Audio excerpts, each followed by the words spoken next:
Hey, this is Nikki G from Better Commander. Today we're going to be talking about classic Esper zombie commander, Varina, Lich Queen.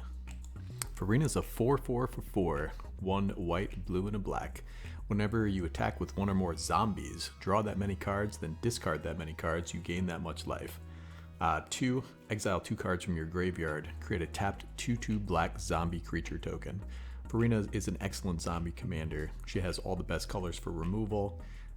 And she's a super looter. So the direction I took when building this deck a long time ago, initially when she came out in 2018, was to fill my graveyard and go with zombie tribal payoffs that I'll talk about right now.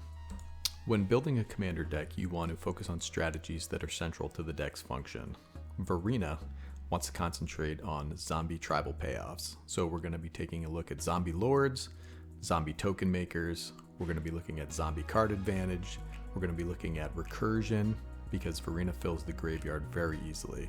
We're going to be looking at mass recursion because she's going to be putting zombies into the graveyard 10 plus at a time, and to get them all out of the graveyard at the same time is going to trigger a lot of enter the battlefield effects that will hopefully help us to win the game.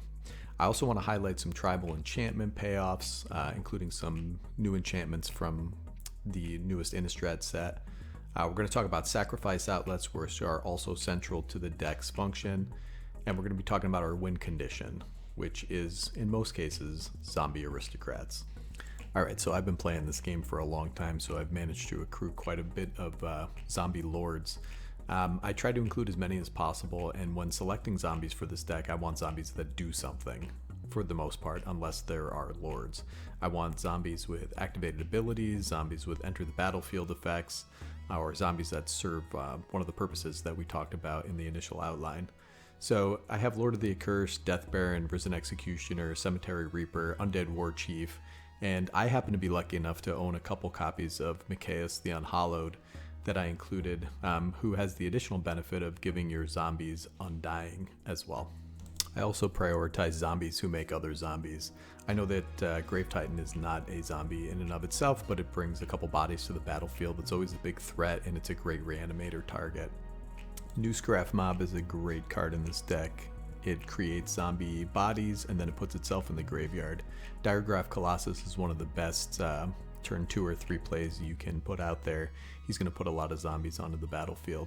God Eternal Ketra put some big zombies onto the battlefield and has the added benefit of being a zombie herself. Alright, let's talk about some card advantage. I included Violent Tumor from the new Modern Horizons 2 set, Midnight Reaper, Corpse Connoisseur, Graveborn Muse, Crypt Breaker, and a couple Windfall type effects. Windfall effects are great for filling the graveyard and refilling your hand. You have to be a little careful with Midnight Reaper and Graveborn Muse because you may kill yourself. This is where the incidental life gain from Varina comes in handy. The good thing about Violent Tumor and Corpse Connoisseur can bring itself back from the graveyard with its Unearth ability, but you can get Grave Crawler into your graveyard, which is one of our combo pieces that we'll talk about later. If Grave Crawler gets exiled or something like that, you can get just a big threat into the graveyard for recursion as well. Since Varina is so good at getting things into the graveyard, you want to include ways to get cards out of the graveyard. Having Ghoul Lich is great for this, lets you cast creature cards from the graveyard. Coffin Queen is a good reanimator that you can recur. Scarab God is a great alternative commander in case Varina gets killed too many times and her commander tax becomes prohibitive. And cards like Victimize just let us lift things out of the graveyard at the expense of a cheap zombie token. Okay, this is where this deck starts to get spicy.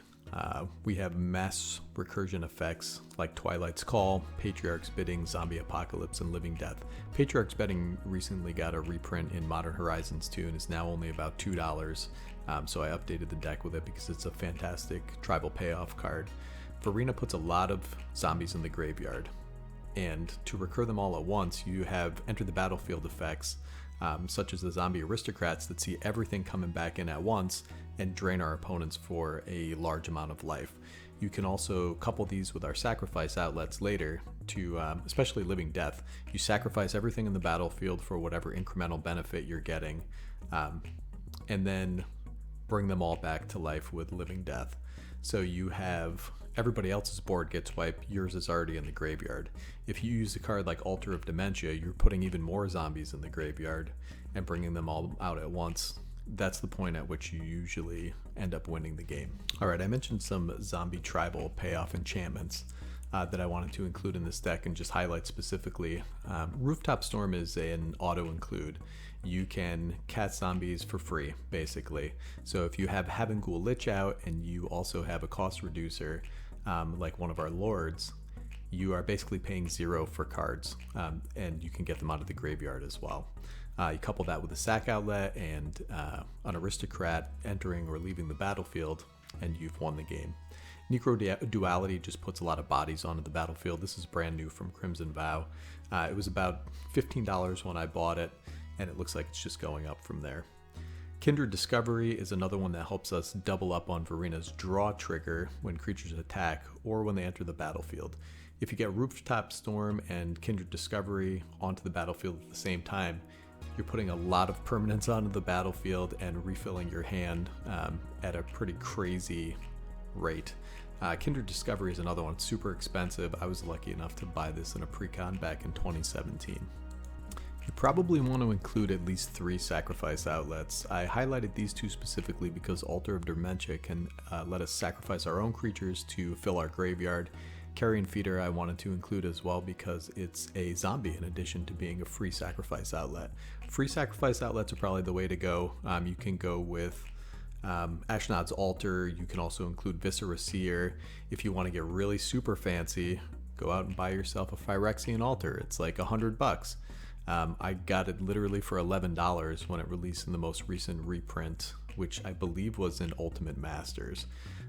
Cards like this you always want to keep an eye out for because when they get reprinted, they're going to be as cheap as they're ever going to be, so you might as well pick up a couple copies while that's happening. Like I said, I mean, I got Scarab God for about $10 as well. I thought that was pretty much the floor on that card. And as you play Commander for a long time, you'll pick up these little tips and just keep your eyes open. You know, $20, $30 a month is a reasonable amount to spend on this hobby if you're just picking up Commander staples or cards that would go good in whatever Commander deck you're building at that particular time.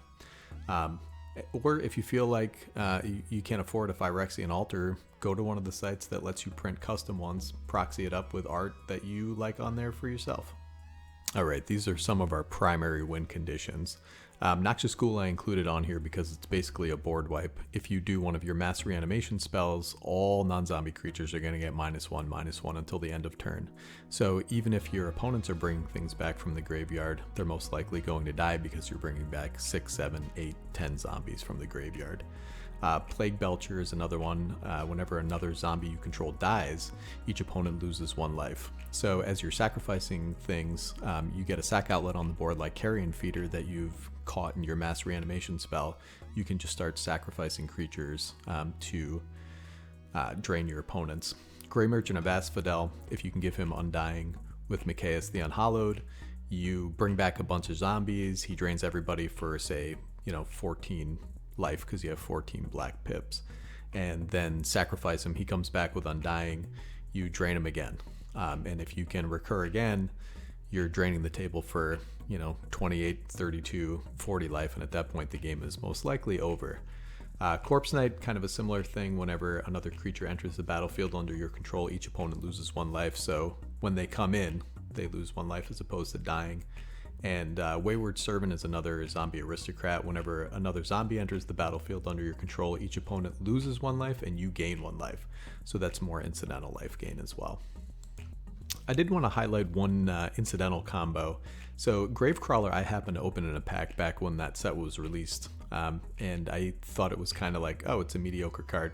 But you combine that with cards like Rooftop Storm and any sacrifice outlet, and you're basically casting Gravecrawler from the graveyard for free as long as you control another zombie. If you pair that with Phyrexian Altar, you have infinite mana, which you can do whatever you want with. If you pair it with Altar of Dementia, you can mill everyone out, you can mill yourself, so you can get some additional graveyard synergies going on. It's a win condition that I don't see pop off super often, but it's there in case the game just needs to end as well. So this is Varina, the Lich Queen.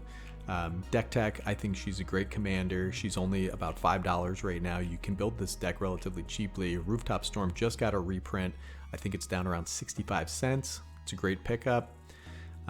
So let me know what you guys think in the comments. I'll put the deck link in the description, and happy brewing.